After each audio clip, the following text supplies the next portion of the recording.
Assalamualaikum warahmatullahi wabarakatuh. Saya Eka Sandra Marwana dengan NIM 252111096 dari kelas MBS 7C. Di sini saya akan menjelaskan analisis bisnis retail dari toko Hidayah. Yang pertama ada profil toko.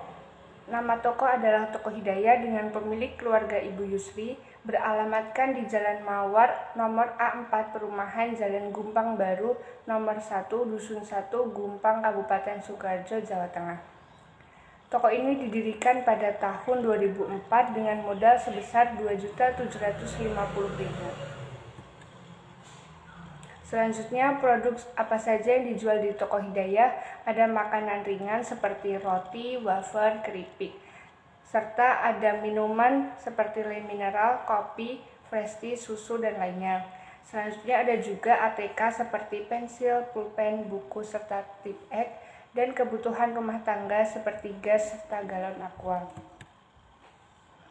Aspek pemasaran yang digunakan oleh Toko Hidayah ada word of mouth, offline, serta melalui masyarakat sekitar komplek.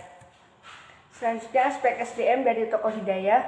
Di Toko Hidayah sendiri tidak memiliki struktur organisasi karena dikelola sendiri oleh keluarga, sehingga tidak ada karyawan yang dipekerjakan.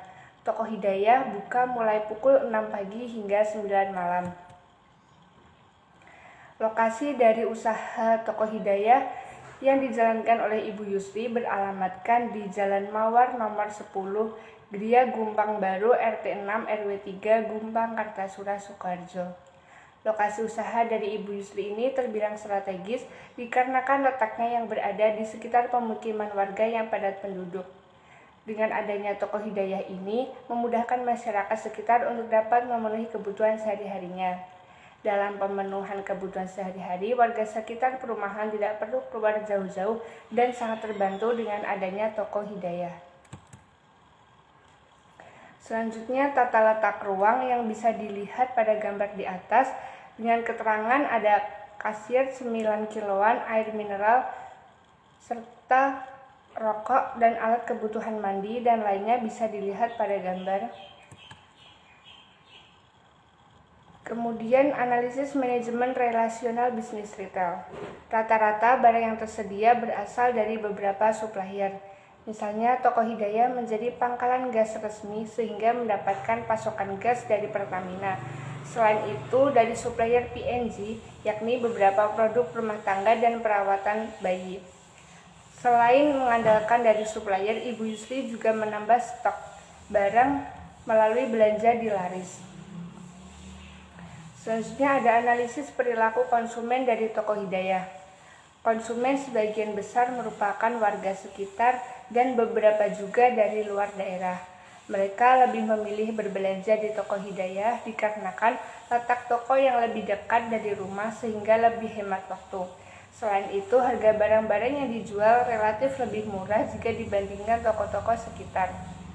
Adapun rentan umur dari konsumen yang berbelanja di Toko Hidayah ada anak-anak dengan usia sekitar 5-10 tahun, dewasa dengan usia 17 hingga 60 tahun, dan lansia dengan usia lebih dari 60 tahun.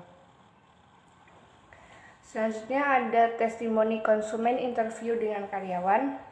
Alasan mengapa konsumen berbelanja di Toko Hidayah dikarenakan dekat, murah, ramah, serta lengkap. Kemudian perbandingan harga di Toko Hidayah dengan toko lainnya hampir sama namun relatif lebih murah di Toko Hidayah. Kemudian pelayanan di Toko Hidayah fast respon serta lebih ramah. Display barang di Toko Hidayah rapi serta lengkap. Kemudian promosi di Toko Hidayah melalui word of mouth serta konsumen merasa sangat puas dan merekomendasikan karena pelayanan yang ramah, cepat, dan barang-barang yang dijual lebih lengkap dibandingkan toko lainnya. Selanjutnya ada analisis pengelolaan bisnis retail. Berdasarkan hasil observasi dan wawancara kepada konsumen Toko Hidayah, terdapat beberapa hal yang perlu dievaluasi dari berbagai aspek, seperti dari aspek pemasaran, di mana pemasaran yang dilakukan oleh Toko Hidayah hingga saat ini masih menggunakan mulut ke mulut. Di era sekarang ini, Toko Hidayah bisa memanfaatkan pemasaran online untuk menjangkau konsumen yang lebih luas. Terlebih, toko Hidayah sudah didukung dengan pembayaran melalui kris.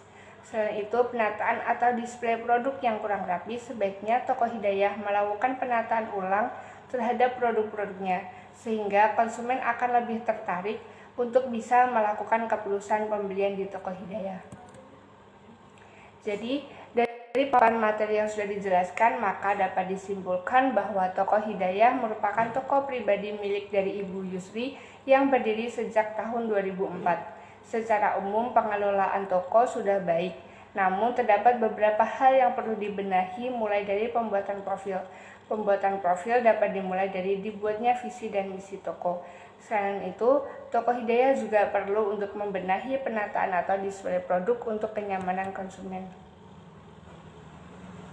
Kemudian dari gambar di atas bisa diketahui ada beberapa dokumentasi dari toko Hidayah serta wawancara yang sudah kami lakukan dengan Ibu Yusri.